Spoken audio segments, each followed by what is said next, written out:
ओम गुरु शिरो भिक्षुवे विघ्नेश्वर रूप। ओम गुरु शिरो भिक्षुवे श्री कृष्ण रूप। ओम गुरु शिरो भिक्षुवे परमेश्वर रूप। ओम गुरु शिरो भिक्षुवे मुनि शरीर रूप। ओम गुरुनाथरे शरणम। ओम गुरुदेवरे शरणम। ओम गुरुदेवराज शिरो भिक्षुवे शरणम शरणम शरणम। ओम गुरुवழியே आदि आदि। ओम गुरुमொழியே वेदम वेदम। ओम गुरुविழியே दीपम दीपम। ओम गुरुपदमे कापो कापो। ओम शिवतत्वाय विद्महे யோகாத்ராய தீமஹி தன்னோ பதஞ்சலி குரு பிரசோதயாத்। அருட்பெருஞ்சோதி அருட்பெருஞ்சோதி தனிப்பெரும் கருணை அருட்பெருஞ்சோதி। அனைவருக்கும் கிருஷ்ணன் பாலாஜியின் பணிவான வணக்கம். நேயர்களே, பரிபூர்ண வாழ்க்கைக்கு பதஞ்சலி யோக சூத்திரம். அவருடைய யோக சூத்திரத்தில் சமாதி பாதத்தில் சின்ன சின்ன விஷயங்கள் நமது அன்றாட வாழ்க்கைக்கு பயன்படணும். அதே போல நமது லட்சியம் முக்தி பெறடைதல், தன்னை உணர்தல், அறிவில் மலர்ச்சி அடைதல், அதற்கு பயன்படணும். அந்த வகையில் முடிந்த அளவு ஒரு சில விஷயங்களை பார்க்கலாம். நாம் இதுவரைக்கும் 36 சூத்திரங்கள் பார்க்கிறோம் சமாதி பாதத்தில். இன்றைக்கு நம்ம பார்க்கக்கூடியது 37வது சூத்திரம். ஒவ்வொரு சூத்திரமே பார்த்தீங்கன்னா ஒரு நம்முடைய முழுமையான நிலைக்கு அறிவில் மலர்ச்சி அடைந்து தன்னை முழுமையாக உணர்ந்து தான் ஆத்மஸ்வரூபமாக இருக்கின்றேன் அப்படிங்கிறத உணர்வதற்கு நம்மளை ரொம்ப அழகா அப்படியே மெருகேற்றி தான் கொண்டு போயிட்டே இருக்காரு. நீங்க ஒவ்வொரு சூத்திரங்களையா அப்படியே படித்து அதை வாழ்க்கையில அனுபவிக்கிறதுக்கும் முயற்சி பண்ணிட்டே வந்தோம்னா நம்மளை அறியாமலேயே நமது மனதில் ஒரு வளர்ச்சி, அறிவில் ஒரு மலர்ச்சி நிச்சயமாக ஏற்படும். அந்த அளவுக்கு தான் அவர் அழகாக அமைச்சிருக்காரு. இப்ப இந்த சூத்திரத்துல என்ன சொல்றாரு? மன அமைதி பெறுவதற்கு பல வழிகள் இருக்கின்றன. இப்ப நம்ம மனம் சாந்தமா இருக்கணும். நிறைய எண்ணங்கள், யோக சித்த விருத்தி நிரோதகம் முதல் சூத்திரத்திலேயே சொல்லிட்டாரு. எண்ணங்களை அழித்தலே, எண்ணங்களை விரித்தடையாமல் ஒழித்தலே யோகம். அதாவது இணைதல், தனக்குள் இருக்கக்கூடிய இறைவனோடு இணைதல். இப்போ மன அமைதியாக சாந்தமாக இருப்பதற்கு பல வகையான வழிகள் இருக்கின்றன அப்படிங்கிறார்.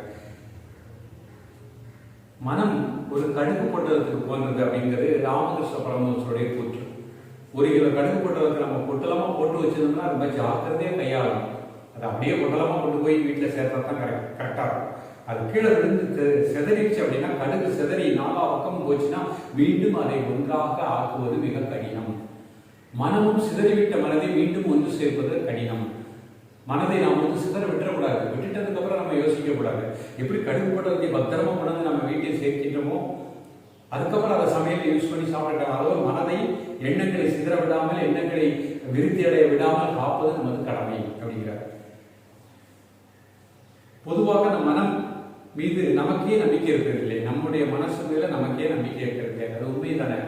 அதிகாலையில் எழுந்திருக்கணும், 3 மணிக்கு எழுந்து தியானம் செய்ய வேண்டும் அப்படின்னு சொல்றோம். 3 மணிக்கா சார் முயற்சி பண்ணி பார்க்குறேன் சார் அப்படின்னு 2 நாள் முயற்சி பண்ணுவோம். 3ஆவது நாள் நல்லா தூங்கிடுவோம். 3 மணிக்கு தான் சார் தூக்கம் அழகா வருது அப்படின்னு தூங்கிடுவோம். நம்ம மேலே நமக்கு நம்பிக்கை இல்லை. நாம எங்கே எழுந்து நாம எங்கே தியானம் பண்றது அப்படின்னு. அந்த நம்பிக்கை வரணுமா தான் யோக சாதனை. அதற்கு தான் அவர் வெறும் பதஞ்சலி மகரிஷி வந்து இப்படித்தான் உபதேசம் பண்ணல. இதுல எதுக்கு நம்ம அவரை மிகப்பெரிய மாமுனி மகரிஷியா நம்ம வணங்குறோம். அவர் எல்லாத்துக்கும் வழி சொல்லியிருக்காரு. அதிகாலை தினமும் எழுந்து நீங்கள் தியானம் செய்யுங்கள் 3 மணிக்கு. நான் அப்படி உபதேசம் பண்ணிட்டு போயிடலாம். எங்கே எழுந்திருக்க முடியுது? நீ வேற சுற்றி போயிடுற 3 மணிக்கு எழுந்துட்டு 10 மணிக்கு தூக்கம் வர மாட்டேங்க. படுத்து கண்ணை மூடணும்னா நீங்க இவன் திட்டினதுதான் ஞாபகம் வருது. இவன் அப்படி சொன்னா, கல்யாணம் இப்படி சொன்னா, இங்கே எப்படி சொன்னா, இந்த மாதிரி நிறைய எண்ணங்கள் வந்துகிட்டே இருக்குது. தூக்கம் போயிடுச்சு. அப்ப எதுல நாம உணர்வை செலுத்தணுமோ அதில் உணர்வை செலுத்தல. யார் என்ன சொல்ல நமக்கு என்ன? நாம நமது கடமைகளை செய்து கொண்டு நாம் நமக்காக வாழ்கின்றோம், பிறருக்காக வாழவில்லை. புரிஞ்சுக்கோங்க. நமது வாழ்க்கை நமக்காகவே. பிறர் தன்னை மெச்ச வேண்டும் என்றோ, பிறர் தன்னை போற்ற வேண்டும் என்றோ நாம் வாழவில்லை. ஒரு திருமண வீடுன்னு எடுத்துக்கோங்க. திருமண வீட்டுல நமக்கு என்ன வேலை? நாம போய் அந்த திருமணமான மணமக்களை வாழ்த்தணும். அதற்காகத்தான் என்ன பண்றாங்கன்னா, ஒரு 20 நாட்களுக்கு முன்பாகவே உங்களுக்கு இந்த மாதிரி இந்த இல்லத்தில் எனது மகனுக்கோ மகளுக்கோ திருமணம் நடைபெறுகின்றது, நீங்கள் வந்து குழந்தைகளை ஆசீர்வாதம் செய்ய வேண்டும். அப்போ அந்த மாதிரி ஒரு பத்திரிகை வந்த உடனே நீங்கள் இப்போ கல்யாண காலங்களாக இருக்கின்றதா, பத்திரிகை வருகின்றதா, நீங்கள் உணவில் ஒரு ஒழுக்கத்தை ஏற்படுத்திக்கணும். ஏன்னா நீங்க வந்து ஒரு பிறரை வாழ்த்த முறைங்க. பிறரை நீங்க வாழ்த்தக்கூடிய அளவுக்கு உங்களை நீங்கள் உங்களது எண்ணங்களையும், உங்களது உணர்வுகளையும், உங்களது ஆரோக்கியத்தையும், உங்களது அமைதியையும் வளர்த்துக் கொள்ள வேண்டும். அப்ப நீங்க ஒருத்தர் வாழ்த்த போறீங்கன்னா அதுக்கு கிட்டத்தட்ட ஒரு 2 வாரம் நீங்க ஒரு தவ வாழ்க்கை வாழணும். 2 வாரம் நீங்க அழகா மூச்சு பயிற்சி, முத்திரைகள், தியானம், உணவில் ஒழுக்கம் ஏற்படுத்தி எண்ணங்களை சாந்தப்படுத்தி உங்க உடல் ஒரு பாசிட்டிவ் எனர்ஜியை நன்றாக வரவழைத்துக் கொண்டு அந்த பாசிட்டிவ் எனர்ஜியோடு சென்று அந்த மணமக்கள் நீடூறி வாழ வேண்டும். உங்க உணர்வுலேருந்து நீங்க கொடுக்கணும். யாருமே இப்படி செஞ்சா கல்யாணத்துக்கு போக முடியாது. கல்யாணம் பொண்ணு மாப்பிள்ளை மட்டும்தான் இன்னைக்கு மனவடையில் இருக்கணும். நிதர்சனமான உண்மை. இன்னைக்கு நம்ம ஒரு கல்யாண திருமணத்தில் என்ன பார்க்கிறோம்? சுத்தி அங்க மணமக்கள் மேடையில் உட்கார்ந்துருக்காங்க. எல்லாம் சுத்தி ஒருத்தருக்கு ஒருத்தர் புறம் போடுறாங்க. என்னை வீட்டில் கூப்பிடல, அதனால அவங்களுக்கு போவோம். அங்க ஒரு குரூப். உங்க வீட்டில் போய் நேரடியாக பத்திரிக்கை வச்சாங்க, எனக்கு போஸ்டராக அனுப்பிச்சாங்க, அதுக்கு நான் வரமாட்டேன், வந்துட்டு சண்டை போடுற குரூப் அங்க ஒரு குரூப். இப்ப அந்த இடத்த அந்த சூழ்நிலையை எப்படி மாத்திட்டாங்கன்னா நெகட்டிவ் தாட்ஸா குரூப்பிசமா மாத்திட்டாங்க. நான் 50,000 சரி போட்டிருக்கேன், நீ 10,000 சரி போட்டிருக்க. நீங்கள் உடுத்தக்கூடிய உடையோ நீங்கள் அணியக்கூடிய அணிகலன்களோ பெரிதல்ல. உங்கள் உள்ளம் ஒளிமயமாக இருக்க வேண்டும். உங்கள் எண்ணம் ஒளிமயமாக இருக்க வேண்டும். உங்களது ஒளிமயமான எண்ணங்களும் உணர்வுகளும் சேர்ந்து அவர்களை வாழ்த்த வேண்டும். அவர்கள் வாழ்க்கை வளமாக இருக்க வேண்டும். நல்ல யார் மனதையும் புண்படுத்த வாய் கூடல. எதற்கு கூறுறேன்னா, அட்லீஸ்ட் இதை கேட்கின்றவர்கள் இதுதான் இதுதான் ஆனாவான்னு சொல்லுவாங்க வேடிக்கையா திரைப்படத்துல. அந்த மாதிரி இதுதான் கல்யாணம், இப்படித்தான் வாழ்த்தணுமா அப்படிங்கிறதாக புரிந்து கொண்டு நீங்கள் உங்கள் வளர்ந்து வருகின்ற குழந்தைகளுக்கு எடுத்து சொல்லுங்கள். ஒரு திருமண விழாவாக இருந்தாலும் சரி, எந்த ஒரு சுபகாரியமாக விழாவாக இருந்தாலும் அங்கே சந்தோஷமான மனநிலையில் செல்லுங்கள். எதையும் சின்ன விஷயத்தை பெரிதாக்காமல் வாழ்த்தி உளமாற வாழ்த்தி அவர்கள் நன்றாக வாழ வேண்டும் என்று நீங்கள் உங்கள் நல்ல உணர்வுகளை செலுத்துங்கள். அதற்குத்தான் இறைவன் நமக்கு ஒரு வாய்ப்பை கொடுத்திருக்கின்றான். பிறரை வாழ்த்தக்கூடிய அளவுக்கு உனது வாழ்க்கையை வளர்த்தி உனது வாழ்க்கை நிலையை நான் உயர்த்தி உள்ளேன் அப்படின்னு இறைவன் நம்மளை கொண்டு நீ எல்லாம் வாழ்த்தவாயா, பிறரை வாழ்த்தக்கூடிய அளவுக்கு உடம்புல நீ ஒரு நல்ல எனர்ஜியை சேர்த்துக்கோ, நீ சேர்த்துட்டு உனக்கு இந்த வாய்ப்பை கொடுத்திருக்கின்றேன். குரங்கு கையில் கொடுத்த பூமாலை மாதிரி ஆயிடக்கூடாது. நாம் அந்த அளவுக்கு நமது எண்ணங்களையும் சொல்லையும் செயலையும் உயர்த்தி ஒரு நல்ல நிலையில் இருந்து வாழ்த்த கற்றுக்கொள்ள வேண்டும். உங்கள் இல்லத்தில் இருக்கக்கூடிய உங்கள் குழந்தைகளுக்கு நீங்கள் இதை எடுத்துரையுங்கள். இன்றைக்கு திருமண விழா, நிறைய திருமண விழாவை பார்க்கின்றேன். அங்கே ஆடல் பாடல் தான் பெரிதாக இருக்கின்றது. நம்மளுடைய பண்பாடு என்ன, நம்ம வாழ்க்கை எப்படி இருக்கணும், நம்முடைய வாழ்க்கையில் எந்த லட்சியமாக இருக்கணும், அது அங்கு நிறைவேற்றப்பட வேண்டும். பெரிய பெரிய மகான்கள் இருக்கிறாங்க. ஆதி சங்கரெல்லாம் இருக்கிறார், பெரிய சங்கராச்சாரியர் இருக்கிறார். இவர் பட்டு புடவைக்கு எதிர்மறையாக உள்ளவர்.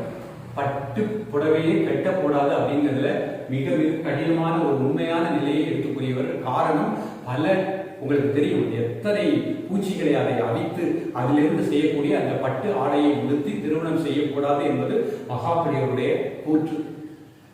அவர் யாரையும் அடித்து சொல்லல. அவரை வணங்குகின்றவர்கள், அவர்கிட்ட சரணாகதி அடைந்தவர்கள் இன்றைக்கும் அவர்கள் பட்டு உடுத்துவது இல்லை. ஒரு பெரிய குருப்பே மகாபலியவரை சரணாகதி அடைந்து அவரை குருவாக ஏற்றவர்கள் இன்றைக்கும் திருமண நல்நாட்கள்ல பட்டுப்புடவை கெட்டாம மகாபலிவருக்கு அது பிடிக்காது. அவருக்கு பிடிக்காது இல்லை, அவர் உண்மையை சொல்லியிருக்கிறார். உண்மை என்னைக்குமே கசக்கும். என்னுடைய கூற்றை கேட்டாலே இவர் வந்துட்டாரு ஏதோ சொல்றது அப்படின்னு நினைப்பாங்க. அப்படி இல்லை, நான் உண்மையை சொல்லும் பொழுது உண்மை என்றைக்குமே கசக்கத்தான் செய்யும். எளிமையான வாழ்க்கை அதான் சிறந்தது. சுவாமி சிவானந்தர், சிம்பிள் லிவிங் ஹை திங்கிங்.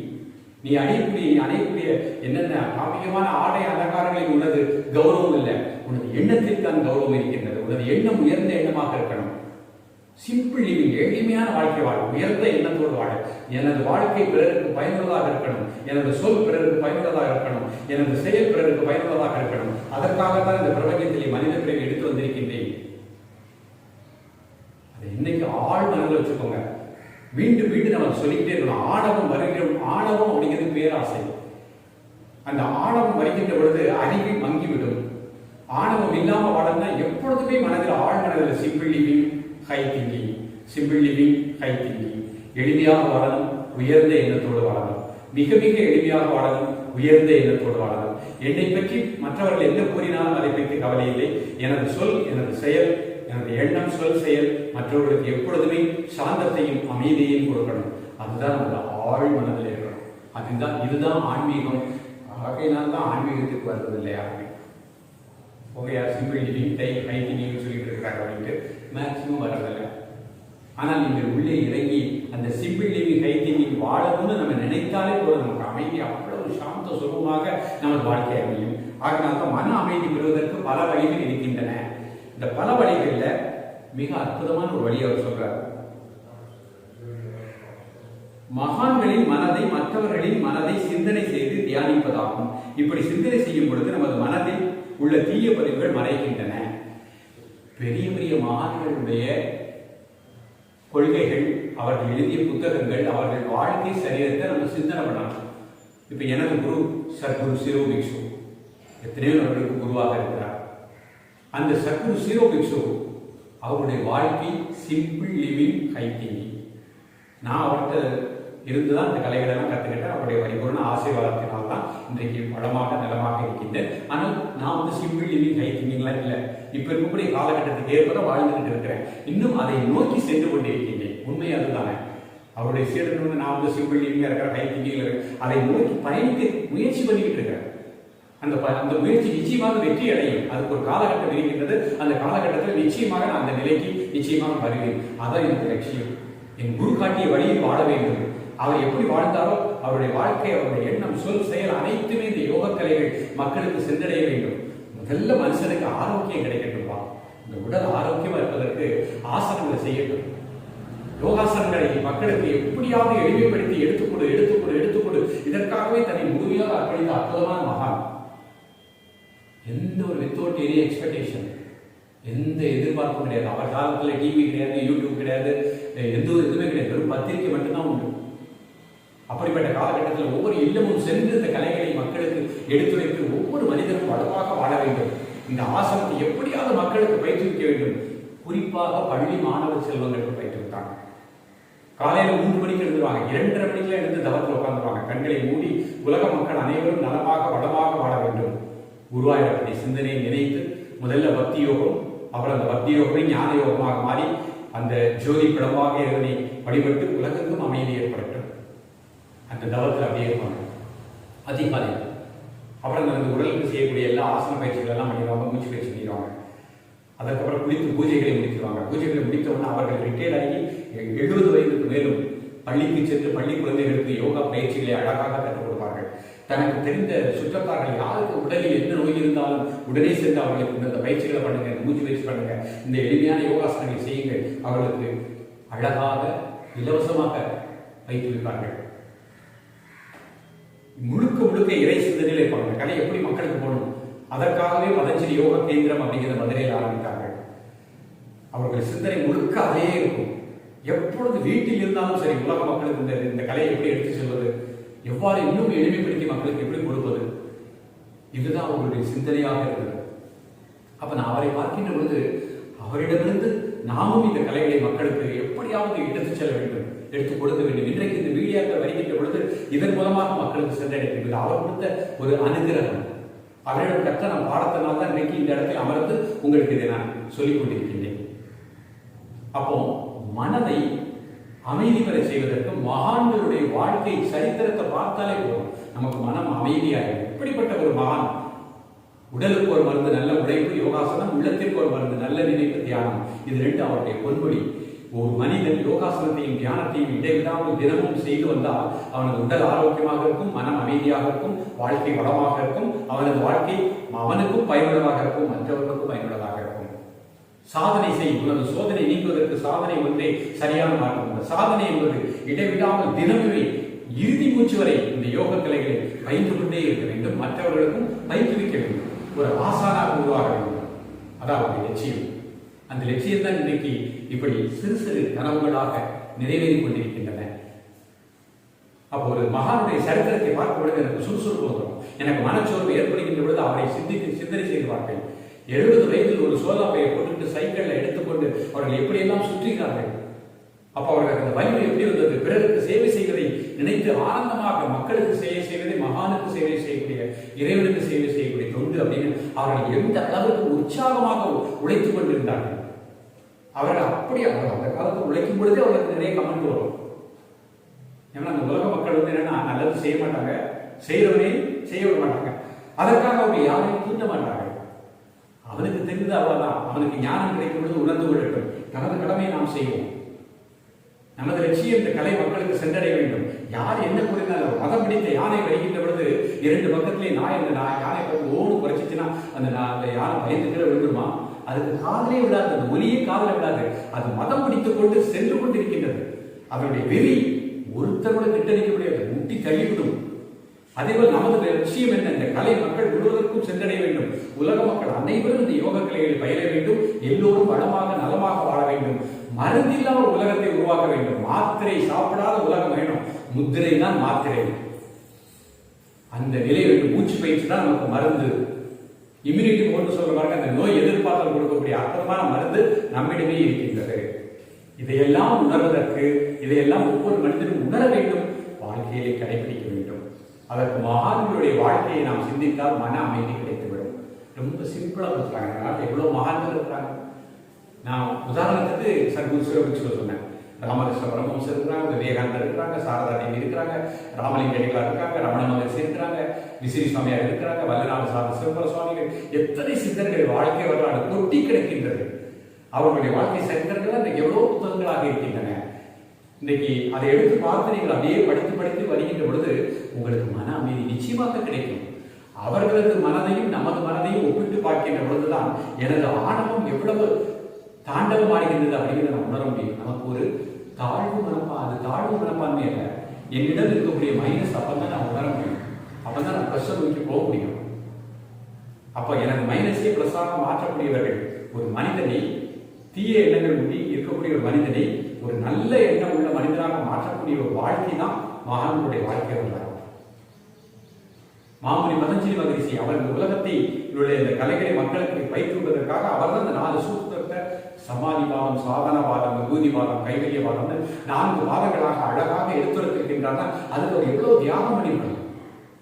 சாதாரண சூத்திரம் வந்து நமக்கு இறைவனுடைய அந்த பிரபஞ்ச சக்தியில் இருக்கக்கூடிய அற்புத ஆற்றலை ஒரு சூத்திர வழியில் கொடுக்கணும் அப்படின்னா அவர் தனது உடலையும் உள்ளத்தையும் எவ்வளவு தூரம் வருத்தி தவம் செய்து தியானம் செய்து யோகத்திற்கு சூத்திரம் சொந்த ஞானி அதிர்ஷ்ட யோகத்திற்கும் அவர் வழிதான் ஏனி. இந்த யோகத்திற்கே சூத்திரம் சொன்ன ஞானி அவர். நம்ம அதிர்ஷ்ட யோகம்னு சொல்ற வாழ்க்கையில இல்லறத்திலும் சரி, துறவு வாழ்க்கையிலும் சரி, வளமாக நலமாக வாழ்வதற்கு அவருடைய யோக சூத்திரம் தான் நமக்கு ஒரு ஏணியாக அமைகின்றது. மோகம் வென்று சோகம் வென்ற ஞானி, நாம் மோட்சம் செல்ல மார்க்கம் சொன்ன தியாகி. நாம் மோட்சம் செல்ல மார்க்கம் சொன்ன தியாகி. பதஞ்சலி மாமுனியை போற்று, அவர் பாதார விந்தம் அருள்வூற்று. அவருடைய பாதார விந்தமே அருள்வூற்று. சேவை செய்தவர்களுடைய பாதங்களை வணங்கும் பொழுது அவர்களுடைய நல்குணர்கள் நமக்குள் இறங்கிக் கொண்டே வரும். அப்ப நம்ம வாழ்க்கையில மன அமைதி அடையணும் அப்படிங்கிறது சாதாரண விஷயம் இல்லை. இதை கேட்கக்கூடிய ஒவ்வொரு நேர்களுடைய வாழ்க்கையிலும் பல துன்பங்கள் நிச்சயமாக இருக்கும். அது கர்ம வினையினால் அல்லது உங்களுக்குள் ஏற்பட்ட அந்த அவமானங்கள், அந்த துன்பங்கள், அந்த துயரங்கள் நிச்சயமாக அழிக்கப்பட வேண்டும், மறைக்கப்பட வேண்டும். உங்களுக்குள் இருக்கக்கூடிய ஆத்ம ஜோதி ஒளிமயமாக வளர்ந்து வர வேண்டும். கர்ம வினைகள் நீக்க வேண்டும். மன அமைதி கிடைக்க வேண்டும். மன அமைதி கிடைக்க வேண்டும் என்றால் மகான்களுடைய வாழ்க்கை சரீரத்தையும் அவர்கள் கூடிய போதனைகளையும் சிந்தனை செய்கின்ற பொழுது நமக்கு நிச்சயமாக மன அமைதி கிடைக்கும். அதான் மீண்டும் சொன்னார். இதற்கு மற்றொரு வழி இருக்கிறது. அதுதான் மிகச்சிறந்த மகான்களின் மனதை, மற்றவர்களின் மனதை சிந்தனை செய்து தியானிப்பதாகும். இப்படி சிந்தனை செய்யும் பொழுது நமது மனதில் உள்ள தீய பதிவுகள் மறைகின்றன. ஒரு மனுஷனுடைய மனதில் இருக்கக்கூடிய தீய பதிவுகள் மறைவதற்கு அவ்வளவு சுலபம் மறையாது. அதற்கு டைம் எடுத்துக்கணும். அதான் வாசனை அப்படிங்கிறது. வெங்காயத்தை உரித்தால் 1 மணி நேரம் உரித்தாலே கை முழுக்க சோப்பு போட்டு கலந்தா கூட மூந்து பார்த்த வாசனை இருக்கும். 1 மணி நேரம் வெங்காயம் உரிச்சதுக்கே அந்த வாசனை வருவதற்கு 10 நாள் ஆகட்டும்னா எத்தனை ஜென்மத்தில் எவ்வளவு செயல்கள் செய்திருக்கீங்க. அந்த அனுபவ பதிவுகள் எனக்குள் கருமைய பதிவுகளாக வாசனைகளாக இருக்கின்றன. அந்த வாசனைகளை ஒழிக்கணும்னா சித்தர்களுடைய அனுகிரகம், சித்தர்களுடைய வாழ்க்கையை சிந்திக்க வேண்டும். மகான்களுடைய பொன்மொழிகளை படிக்க வேண்டும். அவர்கள் எழுதிய அருமையான நூல்களை கற்க வேண்டும். அதுதான் நமக்கு மன அமைதியை கொடுக்கும். தீய பண்புகளை நீக்கிவிடும். நம்முடைய கட்டுப்பாட்டில் வராமல் திரியும் மனதை கட்டுப்பட வைக்கும் ஆற்றல் பற்றற்ற பெரிய மகான்களை சிந்தனை செய்வதால் நமக்கு கிடைக்கின்றது. அப்போ பற்றற்ற மகான்களை நாம் சிந்தனை அடிக்கடி செய்து கொண்டே இருக்க வேண்டும். நமக்கெல்லாம் நிறைய சிந்தனை எப்பொழுது வேணும். அப்பதான் நாம கொஞ்சம் கொஞ்சமாக மனித பண்புகளோடு வாழக்கூடிய நிலை கிடைக்கும். ஆகையால் ஒவ்வொருவரும் மன அமைதி பெறுவதற்கு மகான்களுடைய வாழ்க்கையை சிந்திப்போம். மகான்கள் எனது சத்குரு சிறப்பு கூறிய ஒரு அற்புதமான ஒரு அருமையான நெறி அவர்களுடைய பாடல் தான். வழிதனை வகுத்து விழிதனை தொடுத்து வாழ்நாள் எல்லாம் வேண்டி சென்றால் காணாத காட்சி கண்டு கழிப்பாய், தோணாத இன்பம் தானாய் அடைவாய். வழிதனை வகுத்து, இதுதான் வாழ்க்கை, இதுதான் வழி. உடல் ஆரோக்கியத்திற்கு தினமும் யோக பயிற்சி செய்ய வேண்டும், தியானம் செய்ய வேண்டும், முத்திரை செய்ய வேண்டும், மூச்சு பயிற்சி செய்ய வேண்டும், உணவில் ஒரு கட்டுப்பாடு இருக்க வேண்டும், தமிழர்களுடைய பண்பாடுகளை மதித்து வாழ வேண்டும், பெரியவர்களை மதிக்க வேண்டும், தாய் தந்தையை மதிக்க வேண்டும். இதெல்லாம் அவர் கொடுத்த வழிதனை வகுத்து விடுதலை கொடுத்து அதில் விடுதலை கொடுத்து வாழ்நாள் எல்லாம் வேண்டி சென்றார். ஒரு நாள் 2 நாள் அல்ல, கடைசி வரைக்கும் அதே நிலையில் போயிட்டே இருந்தால் காணாத காட்சி கண்டு கழிப்பாய், தோணாத இன்பம் தானாய் அடைவாய். இந்த 2 கண்களினால் செய்கின்ற மூல காட்சிகள் எல்லாம் அடைந்து ஞான காட்சி கிடைக்கும். உலக பிரபஞ்சமே ஒரு ஜோதிமயம். அந்த ஜோதியினுடைய சின்ன துளியை நான் கருவுறு தத்துவத்தை முழுமையாக உணரலாம். தோணாத இன்பம் தானாய் அடைவாய். இது அவர் அளித்த அருமையான அனுபவித்து அளித்த ஒரு பாடல். உடம்பிற்கு ஒரு மருந்து நல்ல உழைப்பு யோகாசனம், உள்ளத்திற்கு ஒரு மருந்து நல்ல நினைப்பு தியானம். Oh God bless us and all in the world with peace, happiness, purity, mind, health and wealth. இது அவருடைய பழமொழி. ஸோ இந்த வழியிலே மகானுடைய பாதையை நாம் சிக்கனை பற்றி கொண்டு வாழ்ந்தால் நிச்சயமாக சத்குரு சிவபுக்ஷு மாமணி வலதினி மகரிஷி எல்லா சித்தர்களுடைய அனுக்கிரகத்தோடு நாம் மன அமைதியோடு வாழலாம். தீய பண்புகளை அழித்து நல்ல பண்புகளோடு வாழலாம். தொடர்ந்து பயிலுங்கள், வளமாக வாழுங்கள். மீண்டும் சந்திப்போம். நன்றி, வணக்கம். பதஞ்சலி டிவியை லைக் பண்ணுங்க, ஷேர் பண்ணுங்க, கமெண்ட் பண்ணுங்க, மறக்காம சப்ஸ்கிரைபும் பண்ணுங்க.